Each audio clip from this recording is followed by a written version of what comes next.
Hello and welcome back, guys. We're now starting a new story, Pale Face, Black Eyes, Tripleatomic. You can find author's profile link in the description. Let's begin Chapter 1.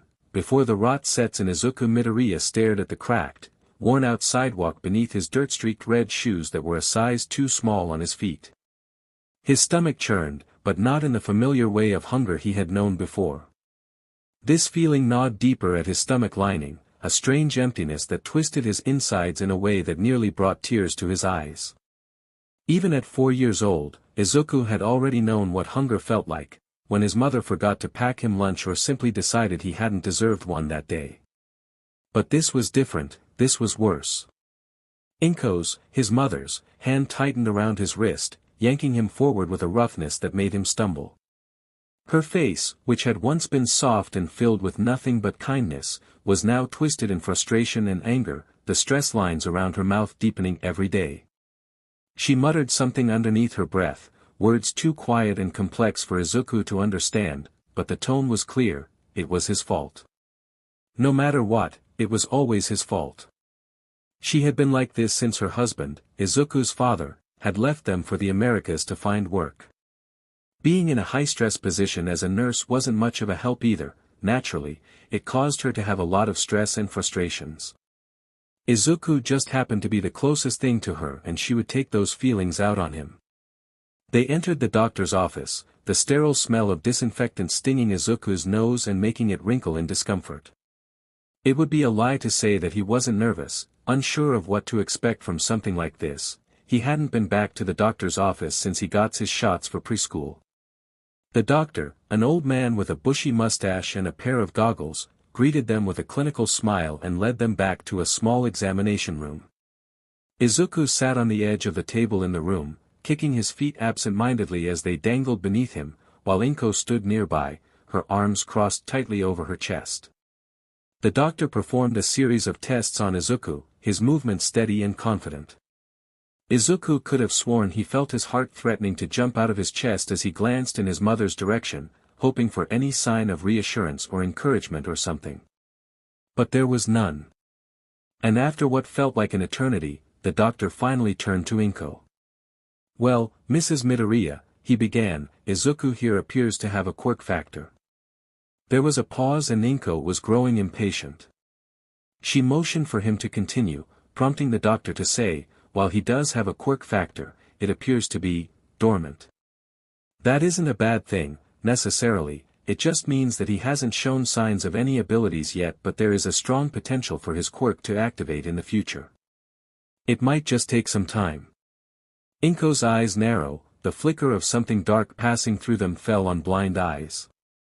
Izuku shrunk in on himself instinctively, already having noticed the signs of anger his mother was exhibiting. "So, there's nothing else wrong with him?" she asked, her voice tense. "No, ma'am," the doctor replied, eyes scanning the clipboard in his hand. "He's healthy, a little on the skinny side, but healthy overall. The quirk should activate on its own given time."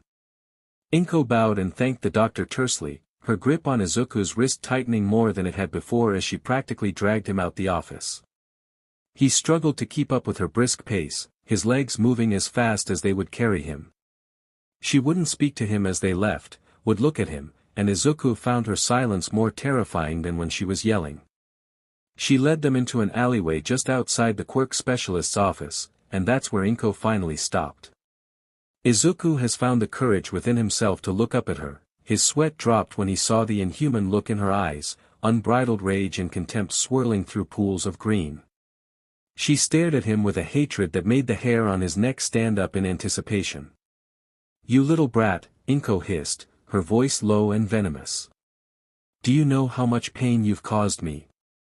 How much you've ruined my life?" Izuku opened his mouth to speak, but words seemed to be lost on his tongue. Instead, tears welled up in the corner of his eyes as Inko raised her hand into the air.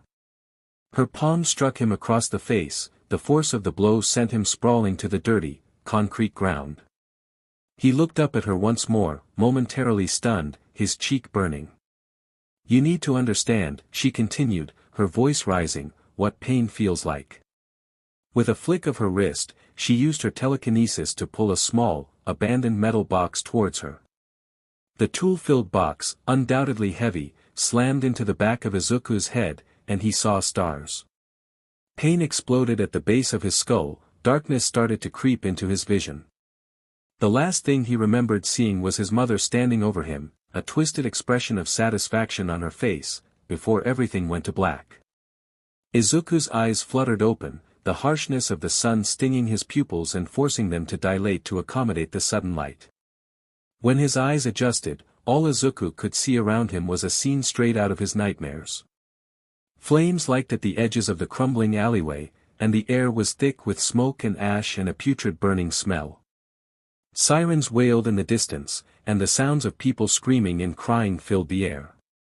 He sat up from his prone position slowly, his head still throbbing, and looked down at his hands.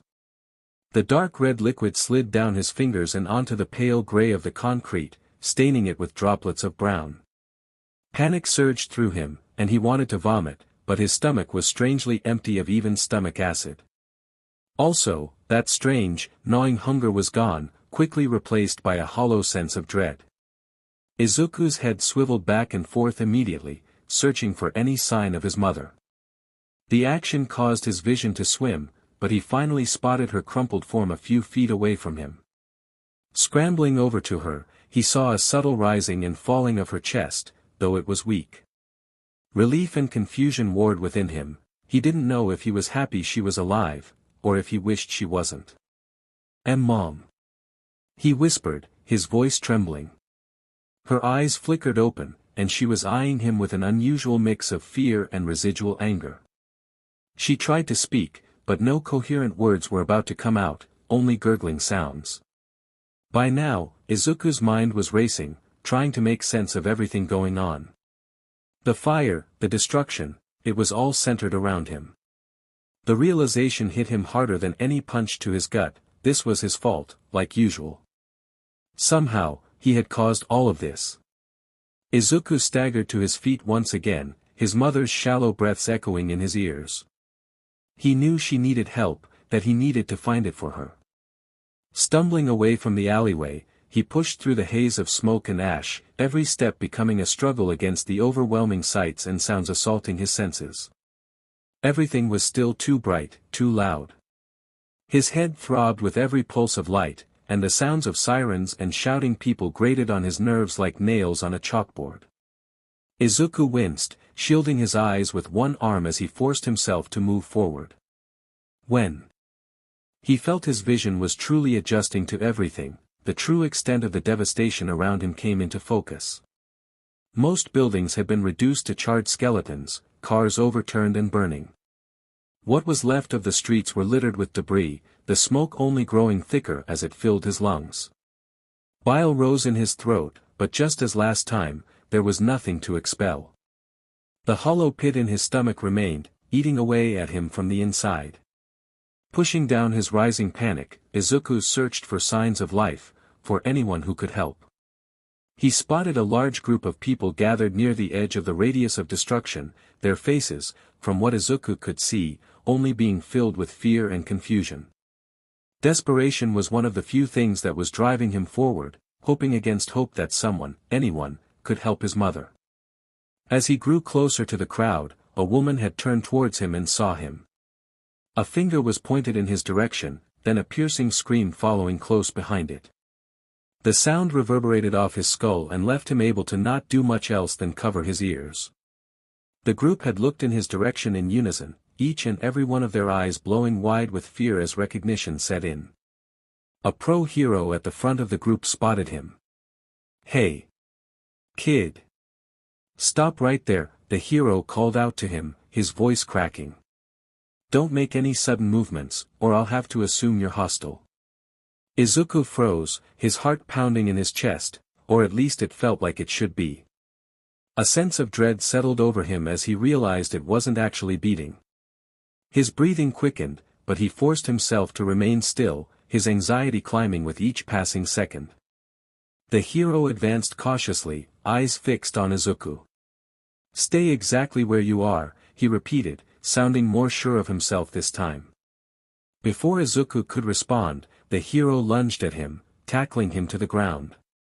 The impact knocked the wind out of him, and before he knew it, Quirk-suppressing cuffs were snapped around his wrists.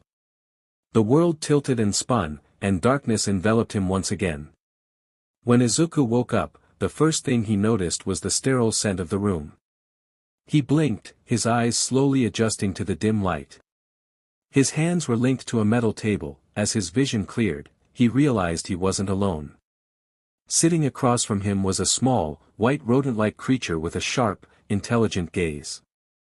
The creature tilted its head, observing him with keen interest. "Good, you're awake," the creature said in a calm, measured voice. "My name is Nizu. I am the principal of UA High School." Izuku stared at him, confusion and fear warring within him. What happened?" he managed to croak out, his voice hoarse. Nizu leaned forward, his expression curious. "That is what we're trying to determine," he said. "You seem to be at the center of a rather unusual incident. I must say, you are quite interesting, young Midoriya." Izuku's mind raced, memories of the destruction, the fire. "I didn't mean to. I don't know what happened," he stammered, tears welling up in his eyes. Nizu nodded sympathetically. "I believe you," he said gently. "But we need to understand what happened, and how. Can you tell me anything about your quirk?" Izuku shook his head, the tears now spilling over and onto the metal table. "I don't have a quirk," he whispered. "Or, at least, I shouldn't yet, the doctor said it was dormant." Nizu's eyes narrowed thoughtfully. "Dormant, you say? Interesting indeed." He sat back, tapping his chin with one paw. "It seems we have much to discuss, young Midoriya. But for now, try to rest. You're safe here." He didn't feel safe. He felt like a monster, like everything his mother had ever said about him was true. But for now, all he could do was wait and hope that somehow, things would make sense again. Nizu's gaze remained steady as he continued, "You'll be staying with us for a few more days, Izuku. We need to understand exactly what happened, and what it means for your future." As Izuku nodded numbly, Nizu's voice softened slightly. "In the meantime, you should go clean up. You are quite filthy, young Midoriya. But, for safety reasons, you'll need to be accompanied by a guard. Hope you can understand our precaution."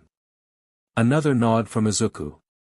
He didn't have the energy to argue or question anything. He just wanted everything to stop spinning, to make sense again. The door to the room slid open, and a guard, a pro-hero out of costume, stepped in, almost hesitantly. The guard's demeanor was loaded with caution as he approached Izuku, detaching the cuffs from the table. "Come with me," the guard said, his voice gentle but firm. Izuku followed silently, his movements mechanical.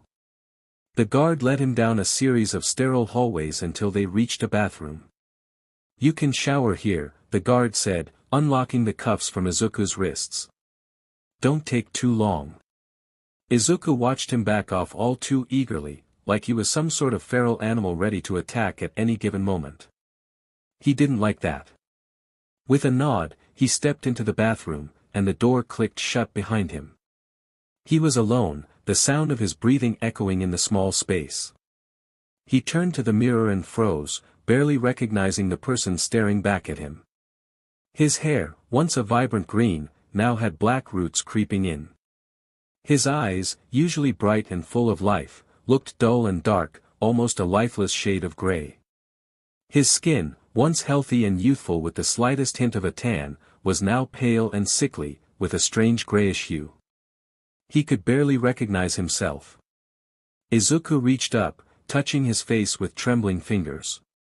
He was taller, too. His cheeks weren't as gaunt as he remembered. It was like he had aged years in the span of a few hours. The realization left him feeling hollow and disoriented. How had things come to this? How had he changed so much? Turning away from the mirror, he moved to the shower. The controls were unfamiliar, and he fumbled with them, struggling to get the water to the right temperature. He was only 4 years old, but he had learned to take care of himself because his mother often wouldn't. The water was too hot at first, scalding his skin, and he yelped, quickly turning the knob to a cooler setting. When the temperature was finally bearable, he stepped under the stream, letting the water cascade over him. He scrubbed his skin furiously, trying to wash away the grime, the fear. But no matter how hard he scrubbed, he couldn't wash away the feeling of tear-filled eyes staring at him like he was some kind of monster. As he struggled with the soap, dropping it several times because his hands wouldn't stop shaking, his mind raced. What had happened back there? Why couldn't he remember anything after his mother hit him? And why did he feel so different now? His body was still aching, his head pounding with a dull throb. He could still hear his mother's words, her accusations echoing in his mind. She had always blamed him for everything, and now it seemed like she was right. He had caused all that destruction, all that pain. He had always been the cause of it, others were just now privy to that information. Tears mingled with the water running down his face. He didn't want to be a monster. He just wanted to be a normal kid, to make his mom proud. But now, he didn't even know who he was anymore. The guard's voice snapped him out of his thoughts. "Hey, kid. Hurry up. We don't have all day." Izuku quickly finished rinsing off, shutting off the water and wrapping himself in a towel.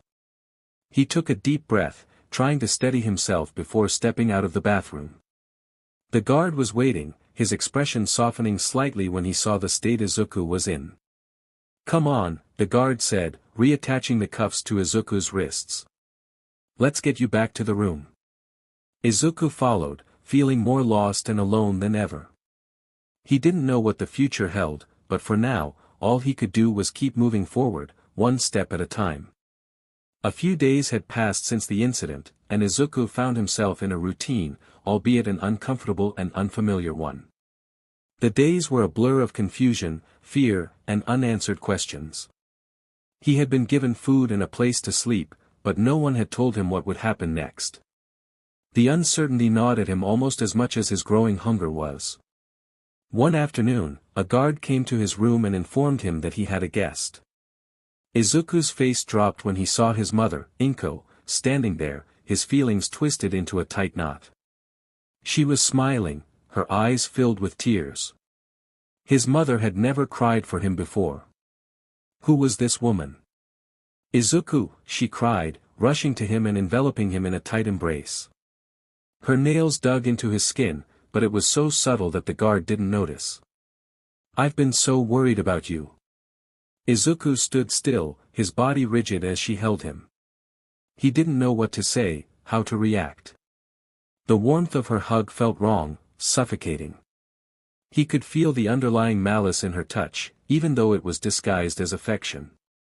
Inko turned to the guard, her voice soft and pleading. "Could we have a moment alone? Just a few minutes." The guard hesitated, looking between Inko and Izuku. Finally, he nodded. "All right, but only for a few minutes." As soon as the guard left the room, Inko's demeanor changed. She leaned in, wrapping her arms around Izuku in what appeared to be another loving hug. But the grip was too tight, and Izuku felt like his ribs were going to break. Oh, this was his mother after all. "You little monster," she whispered, her voice filled with venom. "Do you have any idea what you've done? When we get home, you're going to wish you'd never been born." Izuku's breath picked up its pace. He wanted to scream, to push her away, but he was frozen in place, his body trembling.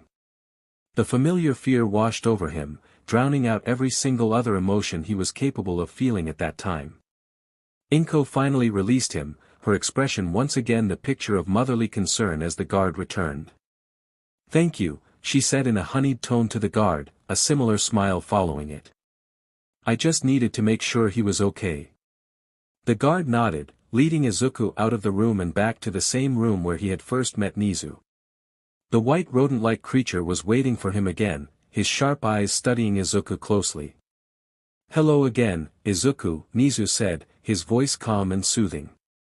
"I hope you're feeling a bit better." Izuku didn't respond, but that didn't seem to bother Nizu much. He sat down, his hands trembling slightly.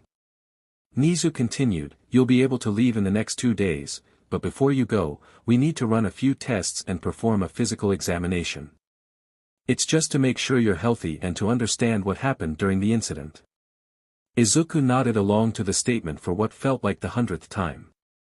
He didn't have the strength to protest or ask questions.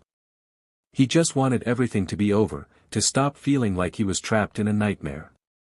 Izuku was taken to the examination room the following day. It was cold and sterile, like the other doctor's office, filled with an array of medical instruments that seemed intimidating to Izuku.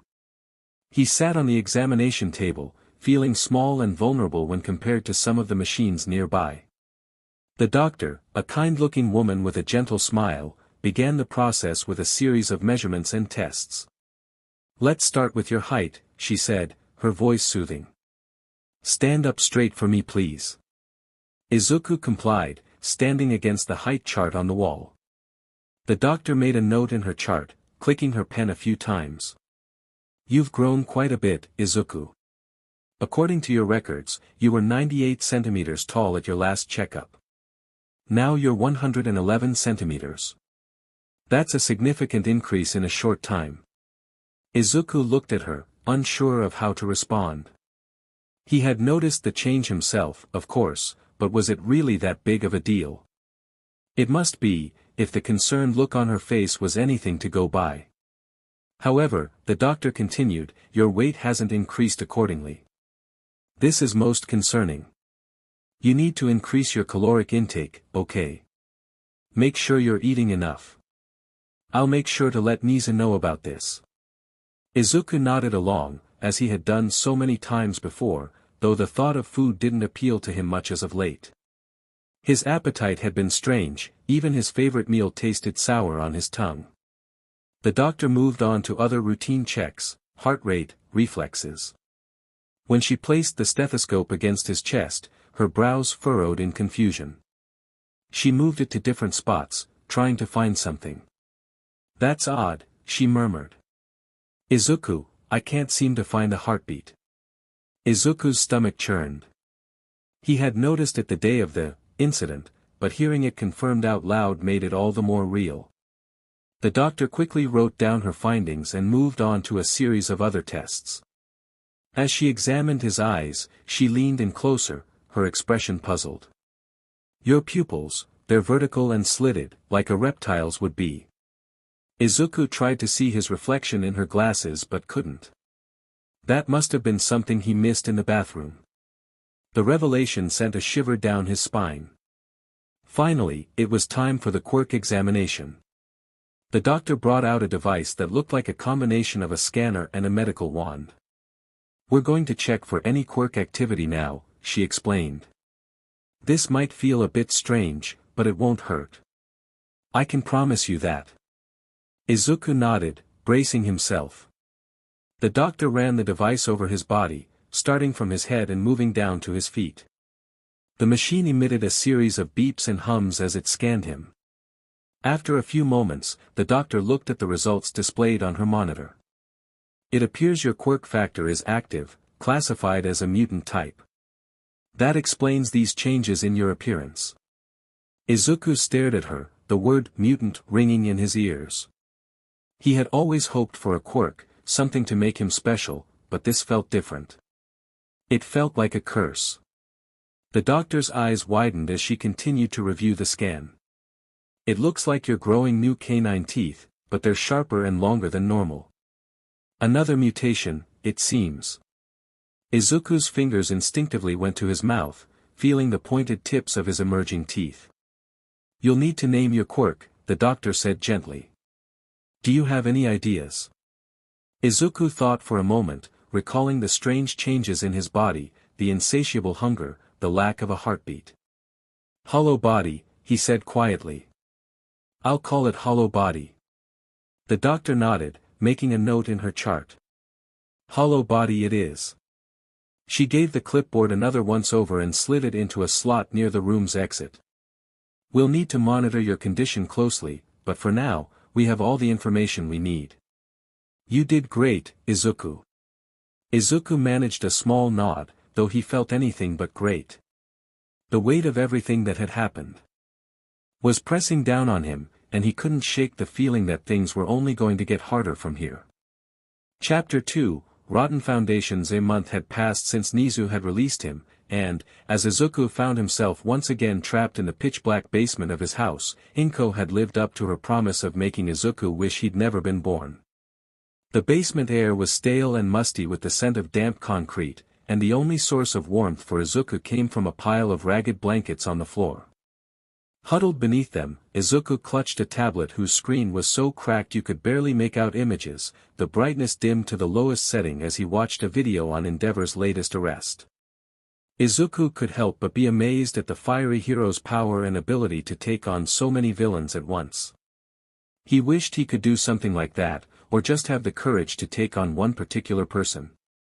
The sound of Endeavor's voice cracked softly through the waterlogged speakers, but Izuku had been so intently focused on the screen that he hadn't heard the front door opening. Nor did he hear the crack as the basement door was flung open. It wasn't until the harsh light from the kitchen spilled down the stairs that Izuku realized he was no longer alone. The light seared into his overly sensitive eyes, causing him to fumble with the tablet, quickly shoving it under his blankets. Inko stood at the bottom of the stairs, her face obscured by the shadows her hair casted against her face. Even still, Izuku could feel her gaze boring into him, and when he tried to force a greeting past his lips, his voice trembled too much to form the words. "Shut up," she hissed, cutting his babbling off before he could find his voice. "You know how much I hate to hear you speak." Izuku swallowed hard, his throat tightening up on itself in fear. He yelped when she suddenly grabbed him by the hair, yanking him to his feet. The blankets fell away, revealing his thin frame as he dragged him up the stairs. Today, she hadn't let him walk up on his own, and he wound up his scrapes and a few splinters in his knees and feet. In the kitchen, Inko released him, and he crumpled to the floor immediately. She started ranting, her voice raising with every word. "Everyone at work looks at me like I'm some kind of freak because of you.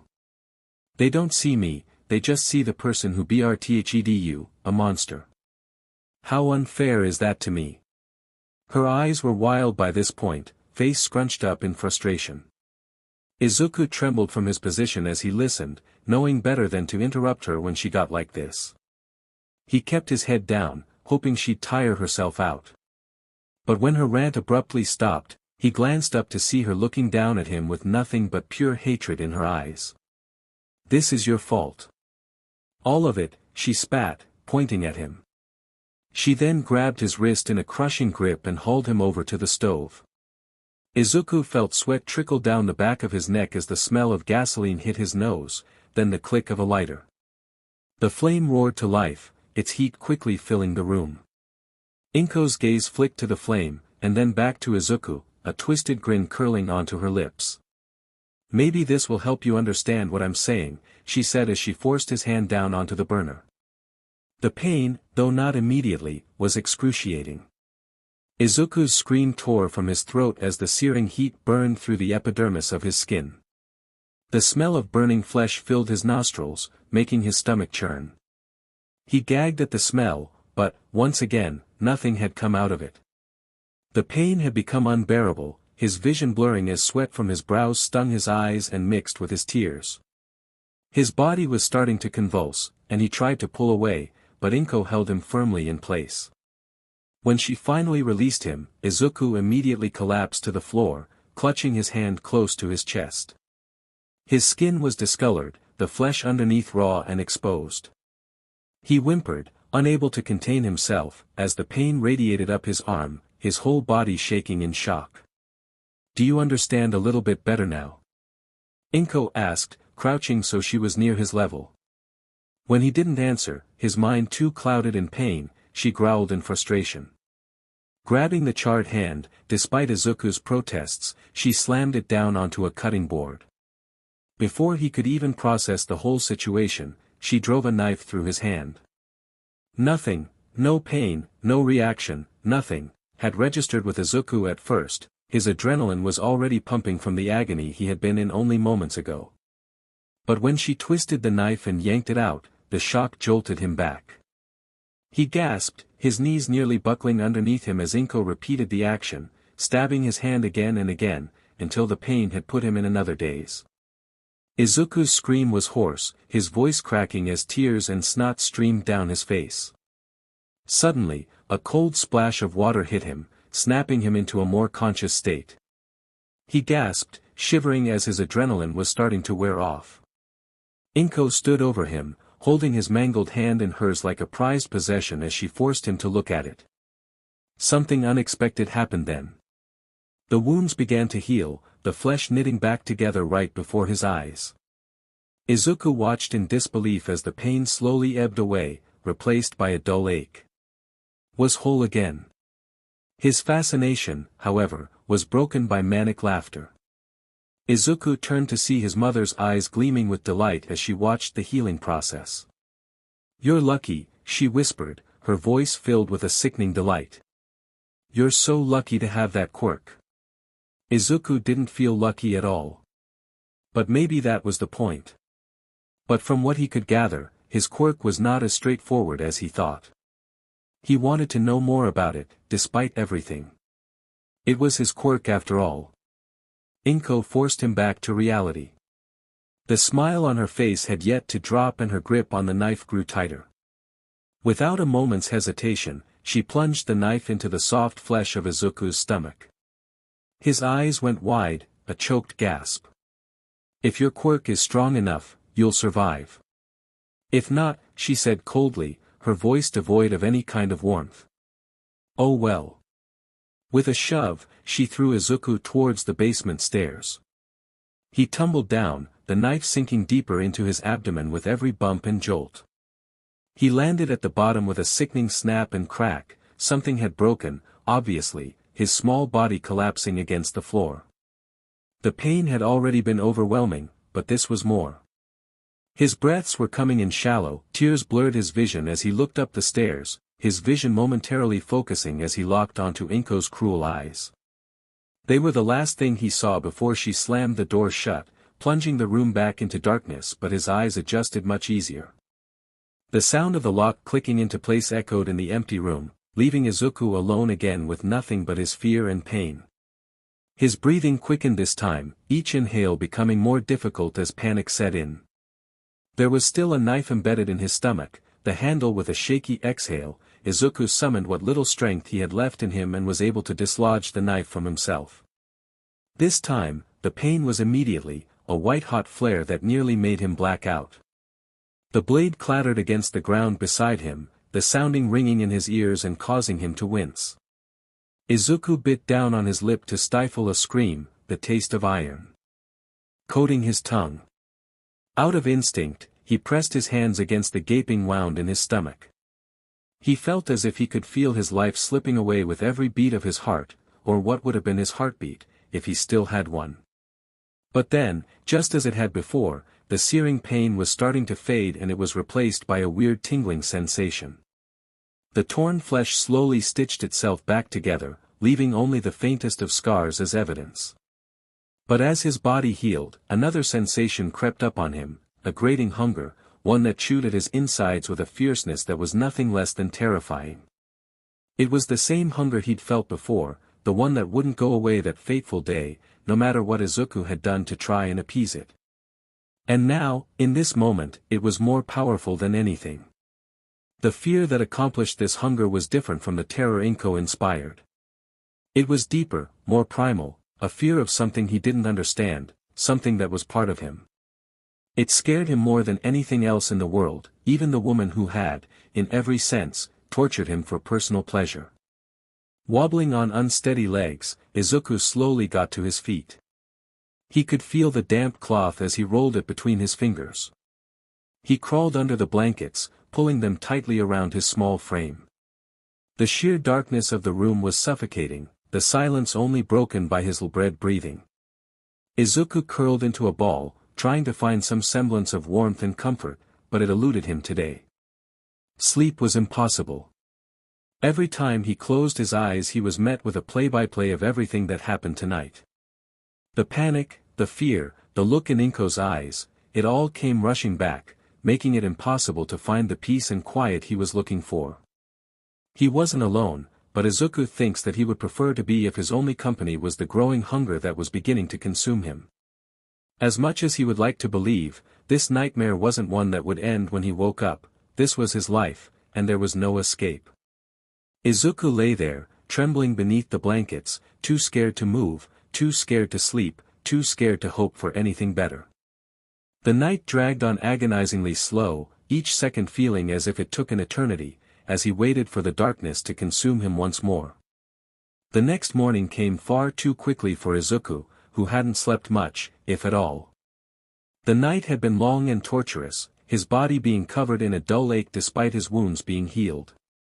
But as the dim light of dawn crept into the basement, reality set in, he had to get up and face another day. Inko was already gone by the time Izuku made his way upstairs, leaving the house eerily quiet. Her absence didn't bring him any comfort, though. It only meant that he had to move quickly and carefully, avoiding the possibility of her making a quick return. He stepped outside onto the deck, the cool morning air brushing against his bare skin. The clothesline sagged slightly under the weight of his uniform, a pair of shorts and a light blue sweater with a star on the left side. He didn't need the step stool to reach it this time, a not-so-subtle reminder that his body had changed against his own will. As Izuku pulled on the sweater, he noticed that it didn't fit as loosely as it had before. The fabric stretched tighter across his chest and arms, a sign that he was outgrowing it. But there was no money for new clothes, and he knew better than to ask for anything. So, he stuck with it, adjusting the sleeves as best as he could. On his way out, Izuku hesitated by the pantry. The hunger from the night before still gnawed at him, an empty, aching void that nothing seemed to fill. He considered taking something, just a small snack that Inko might not have noticed he was missing. But the memory of her cold, cruel eyes and the burning pain in his stomach made him think twice. It wasn't worth the risk of going through something like last night again.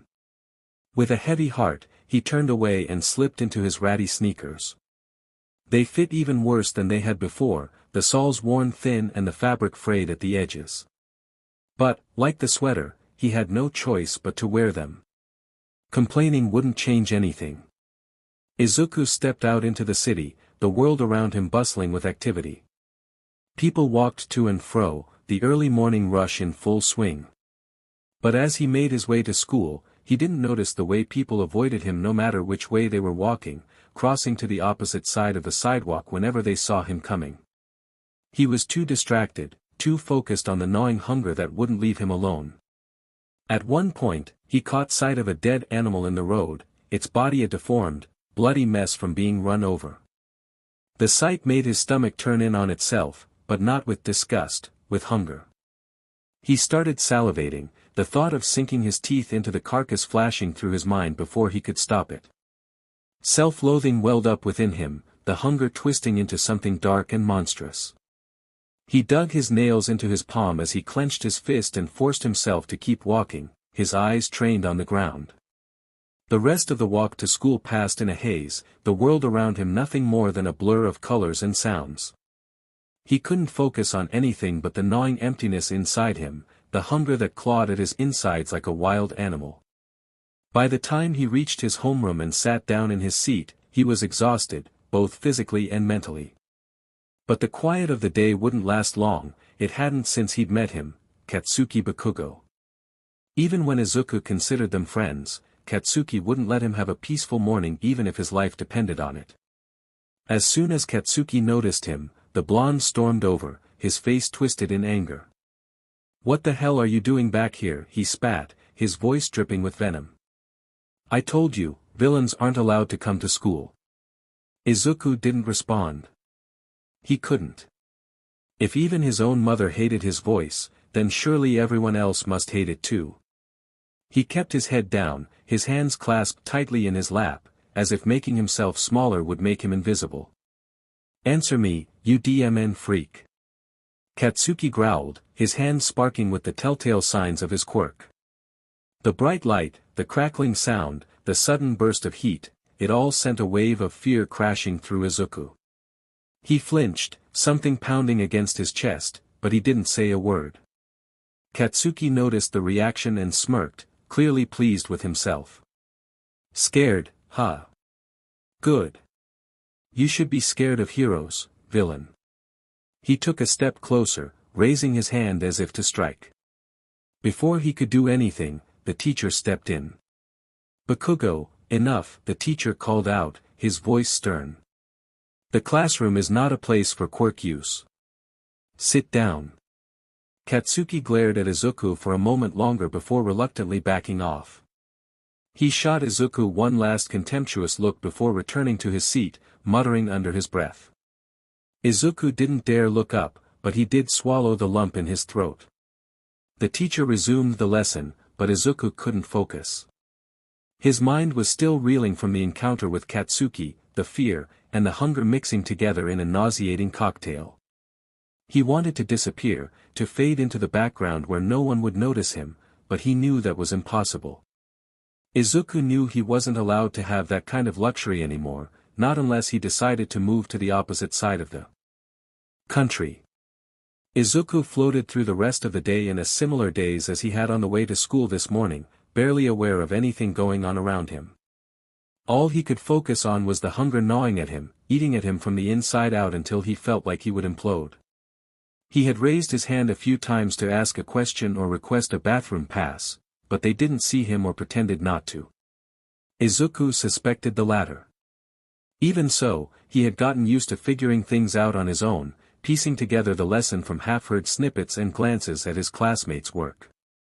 When the bell finally rang for recess, Izuku felt a wave of dread wash over him.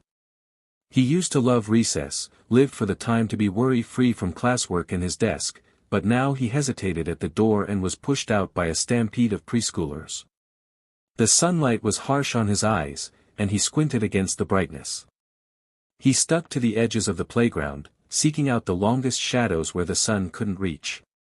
Izuku found a spot corner of the school, where the building's shadow cast a small patch of shade. He sat down, pulling his knee into his chest as he tried to ignore the distant sounds of children's laughter puncturing his eardrums. He hadn't been sitting there long when he had noticed something scurrying along the edge of the brick building. A rat, small and quick, brown-gray in color, darted past him, its movements erratic. Izuku noticed a flash of red on its belly, a small cut, likely from a piece of broken glass or a sharp rock. Of easy prey, set off something within him that he'd been trying to ignore all day, the hunger, suddenly roaring to life. His hands trembled as he fought the urge to lunge at the injured creature. But it was no use. The hunger had grown too strong, unavoidable. Before he knew what he was doing, Izuku pounced on the rat, his body moving with a speed that surprised even himself. He caught it all too easily, his fingers clamping around its tiny body. The rat squeaked in panic, heart thumping against Izuku's hand, but he didn't care anymore. He brought it to his mouth, crushed its head between his teeth. The taste somehow being both revolting and intoxicating at the same time. Izuku tore at the rat's flesh, chewing and swallowing without much thought, driven by something he could no longer control. Dribbled down his chin or when he bit into the bones with a sickening crunch.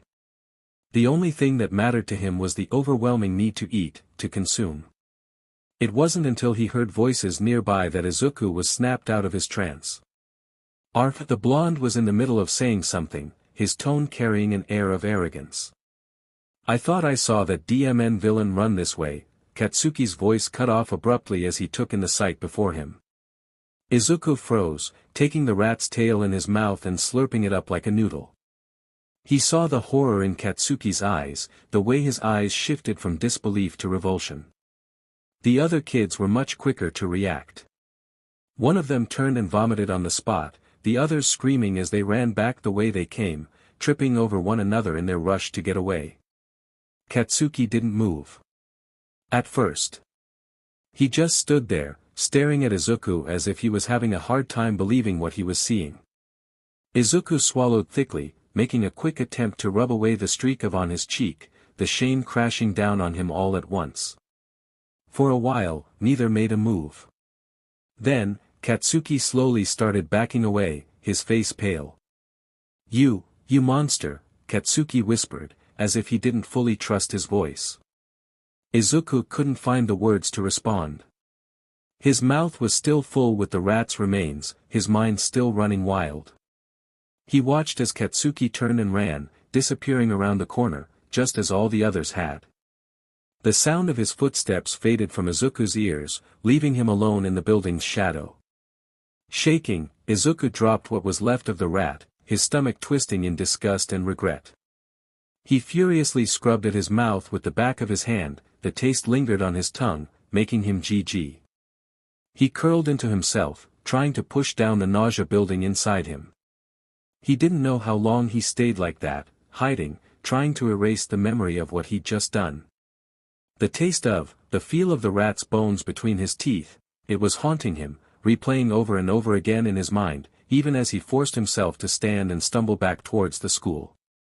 The other kids avoided him for the rest of the day, more so than usual. He didn't see Katsuki again, and part of him was glad for that simple fact. He didn't think he could face him after what had happened. With the final bell ringing, it signaled the end of the day, and Izuku wasted no time in packing his bag and leaving. He kept his head down, not daring to meet anyone's eyes as he walked back to his house. If he were any the wiser, he would have thought the shadow of a rat had been following him the entire way. By the time he got there, Izuku felt like he was going to collapse. The hunger had subsided, for now, but it was replaced by a deep, aching emptiness that he couldn't quite shake. He went straight to the basement, avoiding the kitchen and the thought of food altogether. He didn't want to think about it, didn't want to be reminded of what he'd done. All he wanted to do was disappear into his darkness, to forget that this entire day had ever happened. Chapter 3, Rotten. The days blurred together for Izuku, each one bleeding into the next with the same monotony that had settled over his life. His mother hadn't returned home since the night since then. He kept telling himself that. He refused to think of it, refused to remember the smell, the taste, the feel of fur against his teeth. It didn't happen. It was just another bad dream. One of many. At school, no one spoke to him. The other kids avoided him like the plague, giving him a wide berth in the hallways and never meeting his eyes. The teachers seemed to forget he was there. They didn't call on him, didn't acknowledge his raised hand, didn't even seem to notice when he was there or not. It was like he was a ghost, drifting through the halls, invisible and forgotten. Katsuki was the worst, or maybe the best. He hadn't said a word to Izuku since the incident. No taunts, no insults, nothing. He just sat there, quiet and still, like he was afraid of something. Izuku couldn't help but feel a knot of dread twist in his stomach every time he glanced at Katsuki's back, wondering if it would all come crashing down on him at any moment. But Katsuki just remained silent, and that was even more unnerving than his usual torment. But it was the rats that haunted him most. It started with one rat, a small, gray creature with a twisted tail and a cut along its side. Izuku saw it on his way home from school, scurrying across the sidewalk and disappearing into a gutter. He thought nothing of it at first. But then he saw it again the next day, and the day after that. Always the same rat, always the same wound, always watching him from the shadows. At first, he thought he was just seeing things. He'd blink, rub his eyes, and it would be gone. But then it started appearing more often, in places it shouldn't be. On his way to school, in the corner of the classroom, under his desk during lunch. No one else seemed to notice it, but it was always there, watching him with those beady, black eyes. Izuku tried to ignore it, tried to pretend it wasn't there, but it became harder and harder as the days passed. The rat followed him everywhere, like a shadow he couldn't shake. It was in his dreams, too, scurrying across his chest as he slept, whispering in his ear with a voice that wasn't human. He'd wake up drenched in sweat, breathing erratic, only to find the rat sitting at the foot of his bed, staring at him with those cold, unblinking eyes. He stopped sleeping after that, afraid of what he might see if he closed his eyes. The hunger gnawed at him, too, growing stronger with each passing day. It was a hunger that went beyond food, a hunger that continued to frighten him more than anything else. He tried to fight it, tried to push it down, but it was always there, lurking just beneath the surface, waiting for a moment of weakness. The rat was there, too, always watching, always waiting. It became his constant companion, the one thing that never left him, never ignored him, never forgot him. And slowly, without even realizing it, Izuku started to talk to it. It was just little things at first. A whisper here, a mutter there. But then the words started to spill out, and he couldn't stop them. He'd tell the rat about his day, about how no one talked to him, about how hungry he was, about how scared he was. And the rat would listen, silently, patiently, like it understood. And maybe it did. Izuku didn't know anymore. All he knew was that the rat was always there, always watching, always waiting. And as the days turned into weeks and the hunger grew stronger, Izuku started to feel a strange sort of comfort in its presence. It was the only thing that felt real anymore, the only thing that hadn't abandoned him. The only thing that hadn't forgotten him. So he kept talking, and the rat kept listening, and the hunger kept growing. And Izuku kept telling himself it didn't happen, that it was all just a bad dream. But deep down, he knew better. Because the rat was still there, and it wasn't going anywhere. Or, it shouldn't have been.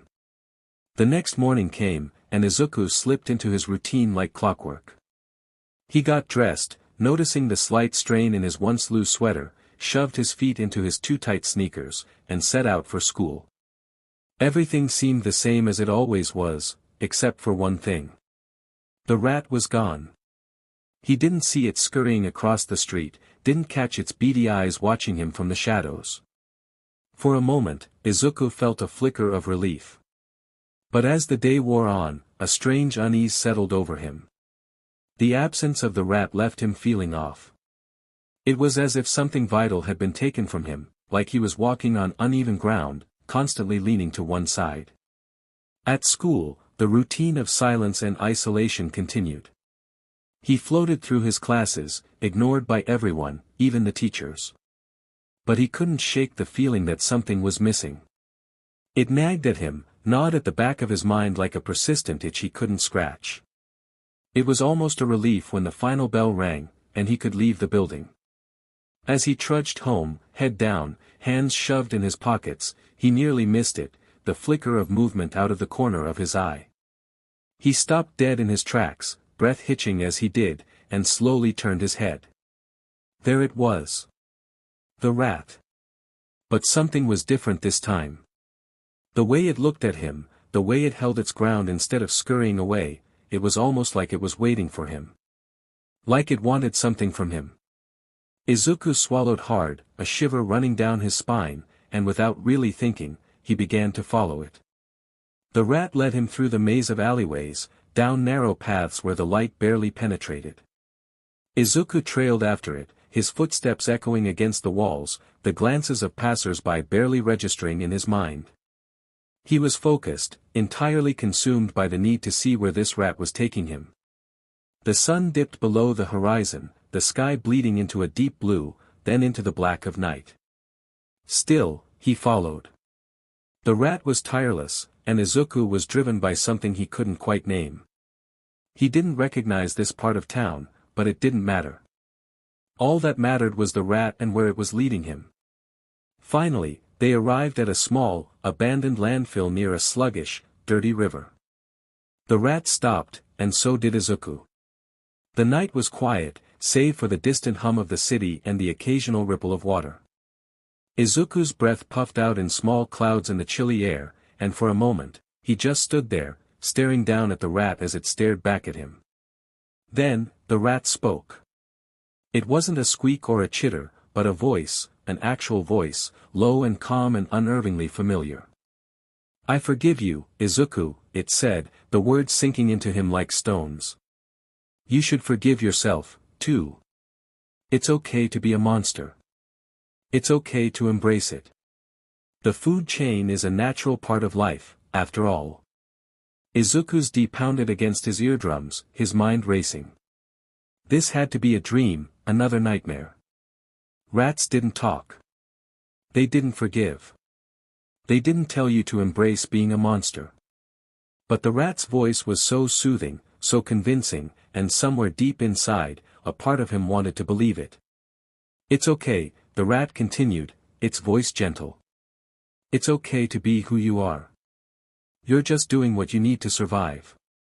You don't need to feel guilty." Izuku's knees wobbled, and he sank down to the ground, the cold, damp earth soaking into his clothes. He wanted to run, to get away from this talking rat, but his body wouldn't move. The rat's words were sinking into him, and a part of him, the part that had been growing hungrier and hungrier, wanted to agree. The rat seemed to sense his hesitation, its tone softening even more. "But you need to prove it, Izuku. Prove that you're ready to accept who you are. Eat me, and don't feel guilty. Show me you've taken my words to heart." Izuku's stomach twisted. He didn't want to, he couldn't. But the rat's voice was so compelling, so soothing. It promised relief, promised acceptance, promised forgiveness. And Izuku wanted that so badly. He wanted to stop feeling guilty, to stop feeling like he was wrong for existing.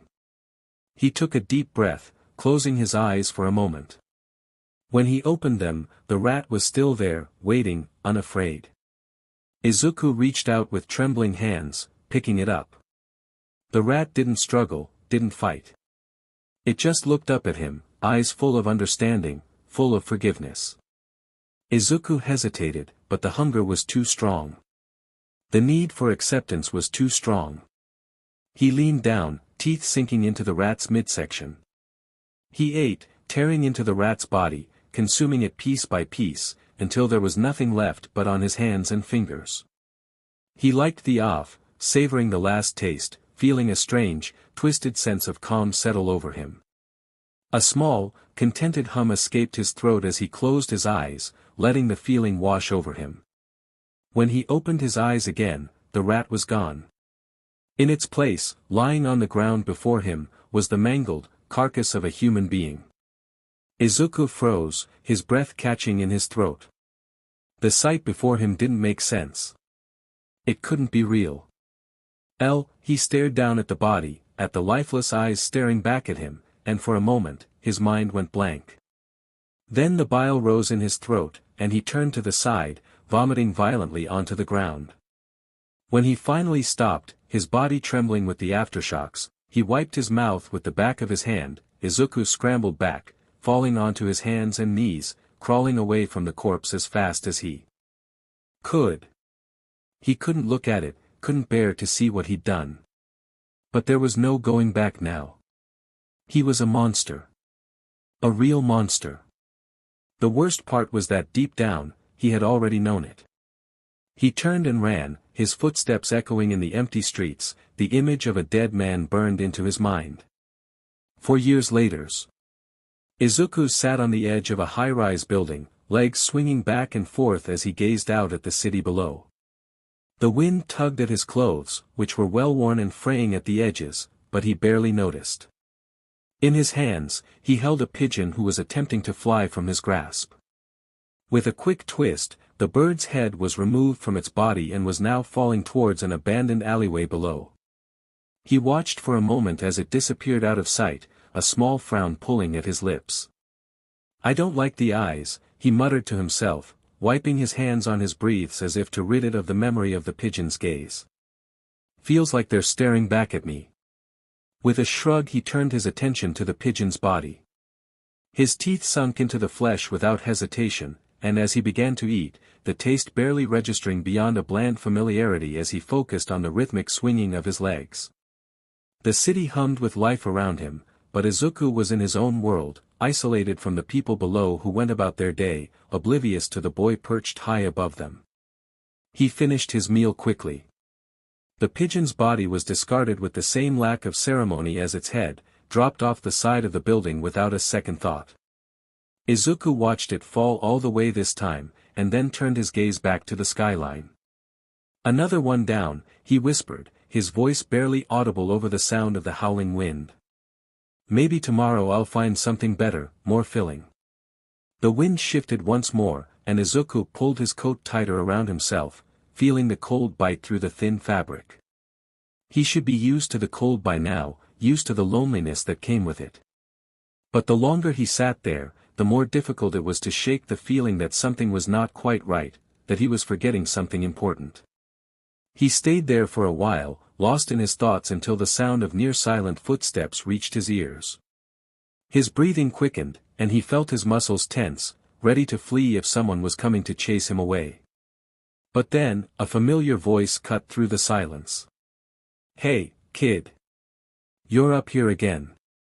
Izuku turned slowly, his eyes widening as he met the gaze of Eraserhead, the man who'd become a surprising presence in his life the past year. The pro-hero's scarf fluttered against the wind, and his eyes, partially obscured by the same cloth, held the same calm and understanding that Izuku had come to rely on. Eraserhead glanced at where the pigeon had just been moments ago, now nothing more than a stain on the building's edge, but made no attempt to comment on it. Instead, he took a seat beside Izuku, his movements unhurried as he settled in. "Cold today," he remarked, his voice barely above a murmur. This was his attempt at small talk. "You should have brought a warmer coat." Izuku shrugged, though he did pull his own coat tighter around himself. "It's fine. I'm not even cold." Eraserhead nodded, looking down at the city below. They sat in comfortable silence for a while, the only sounds being the wind and the distant hum of traffic. It was a routine that fell into much quicker than Izuku had been expecting, meeting on rooftops, the quiet moments between that needed no words to be enjoyable. Eventually, Eraserhead broke their silence. "You still thinking about becoming a hero?" Izuku's eyes flicked to the man's face, searching for any hint of mockery, but to his surprise, there was none. He hesitated before answering, his voice soft. "Yeah. Of course." "Good. Don't let them take that from you." Looking down at his hands, Izuku saw that they were still stained with remnants of his meal. He still didn't fully understand why Eraserhead, a fully fledged pro-hero with a job, kept coming back, why he kept talking to him like this. But he didn't want to question it, not anymore. "Why do you care?" Izuku asked, the question slipping out before he could stop it. He bit his lip, and he regretted that action immediately as his canine teeth dug straight into the soft flesh. He also regretted asking the question, but Eraserhead didn't seem all that bothered by it. "Because someone has to," the hero replied simply. "And maybe because I see a little of myself in you, problem child." Izuku blinked, surprised by the admission. He had never thought of himself as anything like the man beside him. Eraserhead was a hero, after all, and Izuku was. Izuku. But there was a warmth in the man's words that made his chest tighten uncomfortably, a feeling resurfacing that he wasn't sure he knew how to handle. They didn't talk much more after that. Eraserhead stayed with him until the sun began to set, and then left as quickly as he had come, leaving Izuku to his own devices again. But as the shadows lengthened and the city's lights flickered on, found that his usual loneliness didn't feel quite as heavy as it usually did. For a moment, the quickest of moments, he allowed himself to dream, to imagine a future where he wasn't just some boy on a rooftop, but something more. And even though the dream was fragile, not much more than a faint whisper on the wind, it was enough to make him smile. Izuku stood at the ledge, teetering from unstable footing and the gusting winds, and smiled. He then leaned forward, and jumped. Still not dead, Izuku grumbled to himself, dragging a hand down his face. it. Chapter 4, The Rotten Crown of a King. The late evening breeze carried the distant hum of Muzutafu as Izuku walked home, dwarfed by the towering buildings in the city. His footsteps echoed faintly against the pavement, blending with the faint rustling of leaves and the distant murmur of traffic. It was almost peaceful, if not for the low, gnawing anxiety that churned in his gut, the only constant in his life. He was only 8, but he'd been telling everyone he was 14. He had to. With his height and thin build, most people bought the lie without question, and the few who doubted him never pressed hard enough to uncover the truth. He couldn't afford for them to. This job, this miserable, exhausting job, was the only thing keeping a roof over his head. Izuku adjusted the strap of his worn-out backpack, feeling the sharp edges of his homework digging into his back through the thin fabric. He was close to his apartment now, just a couple of minutes away. The thought of the assignment waiting for him made his chest tighten. He couldn't afford to be late turning it in. The teachers were already breathing down his neck, and another missed deadline would just give them one more reason to single him out. As he approached the corner near his building, Izuku's pace slowed. Something felt off. It was subtle, but his senses had always been sharp, and tonight was no different. There was a faint sound, something that didn't belong, the low murmur of voices. Izuku's breath hitched, but he forced himself to keep walking. He knew they were there, just around the corner, waiting. But he didn't have time to take the long way home. He'd get in trouble if he didn't finish his homework.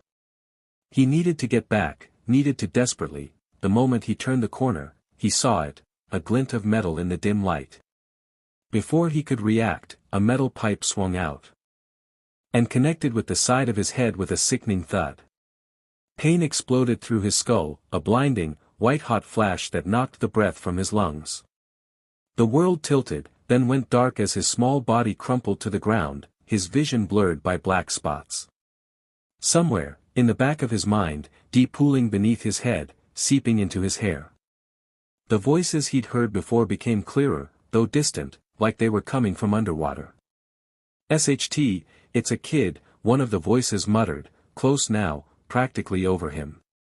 "So what?" another voice, colder, uncaring. "Kid might have money. Just grab it and let's go." Izuku tried to speak, tried to tell them to stop, but his lips wouldn't move. His brain felt like it was rattling around inside his skull, thoughts slipping through his fingers like sand. "Sorry, kid. It's nothing personal," the third voice said, sounding almost apologetic. Rough hands rifled through his pockets, pulling out the meager cash he'd earned from the day's work. Izuku felt his consciousness slipping, the world growing darker, the pain more distant. "OSHT, he's still breathing," one of them said, a hint of surprise in their tone. "Heh, boss, you're getting weak," the first voice teased. "Can't even take down a kid with one swing." They laughed, a cruel sound that cut through the haze in Izuku's mind. But it didn't matter. He could feel the wound on his head knitting itself back together, the pain easing as his body did what it always did, healed. Slowly, he pushed himself up, the world spinning around him as he struggled to find his balance. His legs wobbled like they belonged to someone else, and he had to brace a hand against the wall to keep from collapsing again. He could still feel the vibrations in his head, the remnants of that bone-jarring impact. They were walking away, laughing as they counted his hard-earned money. Izuku clenched his teeth, anger bubbling up inside him, burning through the fog of pain. He had worked so hard for that money, hours of grueling, back-breaking work just to afford his shitty little apartment. He needed that money to survive, to keep his clothes clean, to keep himself fed. Without it, he'd have nothing. He wouldn't, let them have it. He forced the words out, his voice weak and slurred, "Gee, give it back." They stopped, turned around. The shock on their faces was clear, even through Izuku's blurred vision. "You're kidding me," one of them muttered, irritation seeping into his tone. "Just stay down, kid. You'll still be able to walk away from this." Izuku didn't move. His head was down, eyes squeezed shut against the bright streetlights that seared his eyes. He couldn't look at them, couldn't afford to be blinded any more than he already was. "Give it back," he repeated, stronger this time, though he still swayed like he was standing in a strong breeze. One of the men, older, gruffer, stepped forward, crouching down to Izuku's level. "Knock off the tough guy act, kid," he said, a mocking edge to his voice. He pulled a crumpled 1,000-yen note from his pocket and waved it in front of Izuku's face. "Here. This is for being so understanding. Now go on back home." Izuku's hand trembled as he reached out, but it wasn't from fear. He was beyond that now, pushed past the limits of normal person, let alone an 8-year-old, should have to endure. It was an insult, a blow to his pride that cut deeper than any wound a person could inflict on him. But Izuku knew if he didn't take care of this right now, these men would be back without a doubt. They now knew he used this route, at what time too, and they wouldn't hesitate to do it all over again if they got away with it. He couldn't let that happen. So, when he grabbed the note, he didn't just take the money. His fingers clamped down on the man's wrist, his grip surprisingly strong for someone as thin as he was. He yanked it forward with all the force he could muster, and the man's shoulder dislocated with a sickening pop. The man howled in pain, cursing Izuku out as he stumbled back, clutching his shoulder and with his other hand. Izuku didn't hesitate to continue his attack. He swept the man's feet out from under him, sending him crashing to the ground with a heavy thud. Before the man could recover, Izuku was on him, his small fist striking out in rapid succession. Each punch was fueled with all of the anger and frustration that had been building inside of him for weeks, months, years. His knuckles cracked against the man's jaw, the pain shooting up his right arm, but Izuku barely registered it. He had healed from worse before. The man groaned, still conscious but barely. Izuku's breath was coming in short, strained gasps as he stood over him, his chest heaving. Without a word, he delivered a swift kick to the man's temple, finally silencing him. Izuku turned his attention back to the other two, his eyes narrowing and blazing with a rage that belied his age. "Give me back my money," he demanded, his voice low and steady, though his breathing was the farthest thing from stable at that point. The other two men hesitated, their earlier bravado faltering in the face of the sudden fury rolling off of him in waves. One of them took a step back, uncertainty flickering in his eyes. But neither of them made any move or gave an inclination toward handing Izuku's things back over. "Give me back my money or," he spat on the man lying on the ground, "you'll end up just like him." This seemed to snap the younger of the two out of whatever stupor he seemed to be in, anger twisting his features. He stepped forward, a little swagger in his steps as he clenched his fists. "You little brat," he snarled, the skin of his knuckles peeling away to reveal steel underneath. He swung at Izuku with a powerful left hook, but Izuku was ready. He parried the blow, sending the man stumbling forward. Izuku winced as his hands vibrated from the impact. He immediately knew that he couldn't let this man hit him, as those punches of his could put even him out of commission for a while. The man then grunted, turning around with a speed that took Izuku by surprise. A right hook followed, faster this time, and Izuku instinctively went to block it. But it had been a feint. The man's left jab came out of nowhere, connecting with Izuku's ribs. Pain came in the form of a sharp crack as a few of his ribs fractured under the force of the blow. Izuku doubled over, a long wheeze escaping him as the air was knocked out of his lungs. He could barely breathe at the moment, let alone hope to fight back. The man loomed over him, a smirk on his face. "I was a semi-pro boxer, you know," he boasted, his voice laced with a condescending tinge that Izuku couldn't stand. "Before they took quirk use out of professional sports, that is. It's not my fault I was born with a quirk I can't turn off." Izuku could relate to that, at least on some level. He could understand what it was like to be ostracized for something you had no control over. But that didn't excuse these assholes for stealing from him, for thinking he would let himself be walked all over. While the man continued his rant, Izuku's ribs slowly began to fuse back together, the pain dulling to nothing more than a manageable ache. He gritted his teeth, appearing to be in more pain than he actually was, waiting for the right moment. When the man paused to take a breath, Izuku surged forward, catching him off guard. The man's eyes widened in surprise once more as Izuku quickly closed what little distance between them. Izuku quickly ducked under the man's weak attempt to defend him and landed a solid punch to his liver. The man gasped, his knees buckling as Izuku followed up with another shot, and another, each blow landing with a weight and precision far beyond what a child his age should have been capable of. The man's body twisted in pain, but before Izuku could land another hit, a knee shot out and connected with his side, sending him stumbling away. Izuku hissed out a curse, but caught himself and was able to stay on his feet.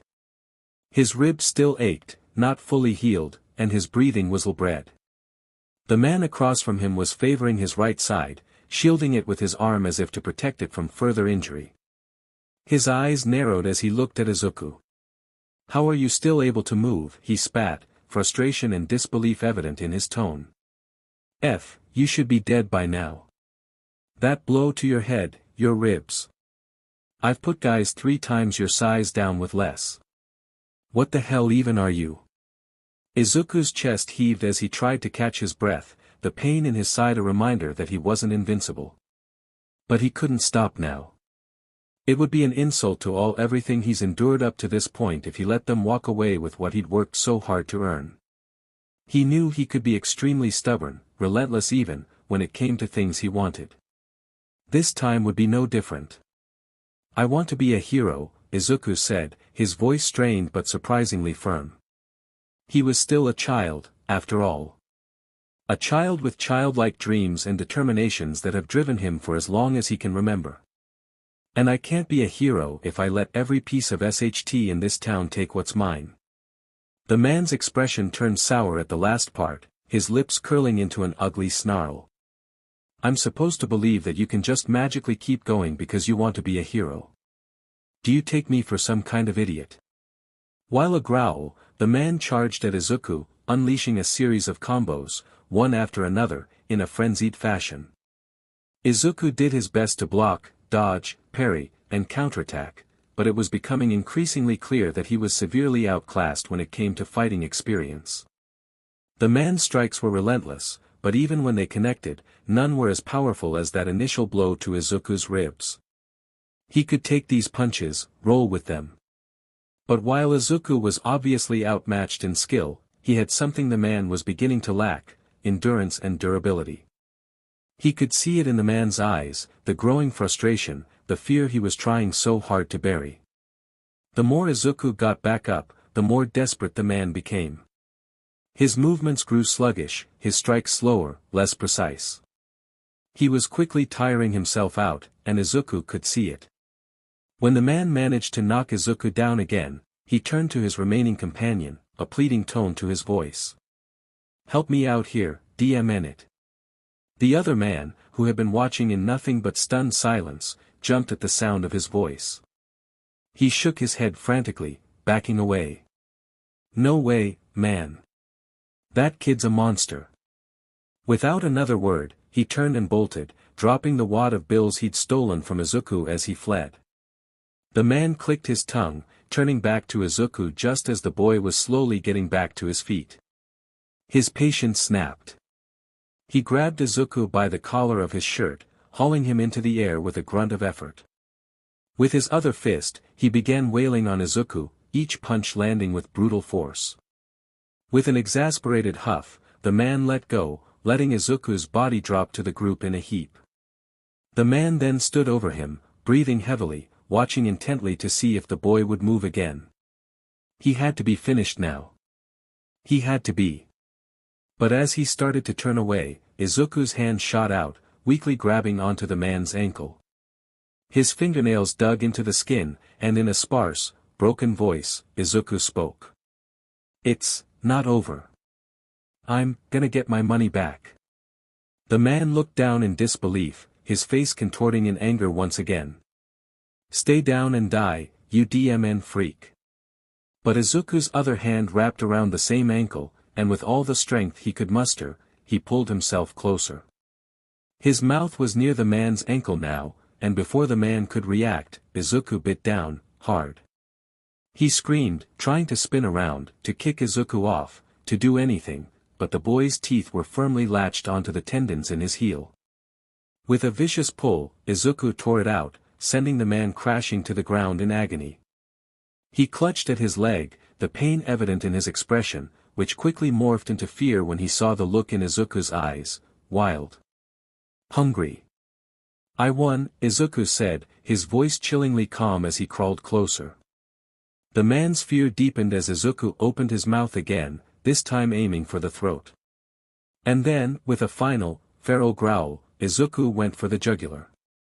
Izuku always thought people with tattoos tasted weird. The ink on their body made them nearly inedible to him, like biting into something that was half spoiled. The man had been no different. Izuku had to force himself to finish, grimacing with every bite, but he had the hunger to drive him forward. Now, as he dragged the man's mangled corpse into a nearby alleyway, he could still taste the bitterness on his tongue. The body left a slick trail behind it.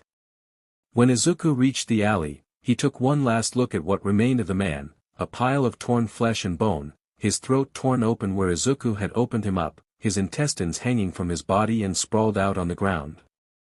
Izuku felt a dull ache in his head, but it was nothing compared to the burning satisfaction coursing through his veins. He'd done it. He'd won. Without another thought, he gave the body a few hard kicks to the side, more out of a need to hear the dull thud than anything else. He breathed, his breath coming out in ragged gasps as he tried to push down the rising nausea building up in the back of his throat. With a shaky breath, he calmed himself and walked back out to the street. When he was out, he turned back to the guy he knocked out earlier, the one who was lucky enough to not have to hear his friend get devoured nor have to do anything about it. Prying it free, he delivered another hard kick to the guy's temple for good measure. Izuku slung the backpack over his shoulder, the adrenaline starting to wear off as he was making his way away from the scene of the fight. He spotted his wad of cash on the ground where the other man had dropped it in his haste to make an escape. Crouching down, he scooped up the bills and quickly counted them, making sure nothing was missing. Once satisfied, he shoved the money back into his pockets and restarted his walk back to his apartment. It wasn't much of a place, just a run-down, shitty room in an even shittier building, with a leak in the ceiling that had been there since he'd moved in. A few odd bowls and containers were scattered around the floor beneath it, catching the dripping water. As he walked in, he emptied the container that was the most filled in the sink, the stagnant water splashing against the dirty basin. Izuku didn't waste any more time. He dropped his backpack by the door and headed straight for the bathroom, turning on the faucet and waiting for the water to run clear. It took a minute for the brownish sludge to filter out, but eventually, something resembling clear water began to flow, wincing as the water hit his bruised skin. He scrubbed at his hair. It wasn't until the water finally ran clear that he allowed himself to relax. Lathering his curls with what little shampoo he had left. He rinsed it out just as quick, then squeezed the last remaining drops of conditioner from the bottle, mixing it with water to make it stretch. While the conditioner sat in his hair, Izuku grabbed a rag, poured a small amount of soap onto it, and began to scrub his body. He didn't stop until the gray tint to his skin had turned into pink, raw from the rough treatment. But he didn't care. He needed to feel clean. Once dry, Izuku pulled on a pair of worn-out clothes and went to retrieve his backpack. He pulled out his homework, a pile of English worksheets, the subject that gave him the most trouble. He sighed heavily as he spread the papers on his bed, then grabbed the tablet on the floor beside him and opened it to a popular, free video sharing platform. He searched for tutorials, hoping to find something in his native tongue that would help him make sense of the confusing mess of grammar rules, pronunciation, and vocabulary. Izuku had learned a long time ago that he could no longer rely on anyone, let alone his teachers, for help. They still refused to answer his questions, ignored him in class, and now would just outright overlook him when he had his hand raised. When that became a lost cause, he tried asking the librarian for books to help him study, but she always came up with some excuse not to lend them to him. Eventually, he'd given up on that too. Despite the lack of support, Izuku still managed to pass his classes, though he was always on the back half of the class when it came to grades. Still, he took pride in the fact that he was able to do better than others in his class, without the help of the teachers who had all but abandoned him. It wasn't much, but it meant something to him.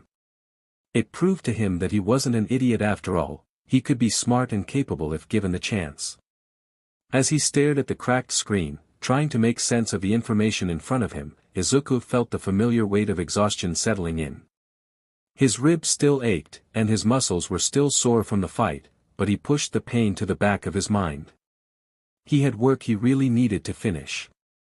He couldn't afford to fall behind any more than he already was. The next day, Izuku kicked at the stray rocks on the sidewalk, his backpack weighing down his shoulders as he made his way to school. The events of the previous night were a haze, his mind drifting in and out of focus as he walked. As he neared the spot where he had been just a few hours ago, the haziness cleared, replaced by a sharpened clarity. The area was now swarmed with reporters, police officers, and the telltale yellow tape cordoning off the scene. Izuku's stomach twisted at the sight, but he forced himself to keep walking, trying not to draw attention.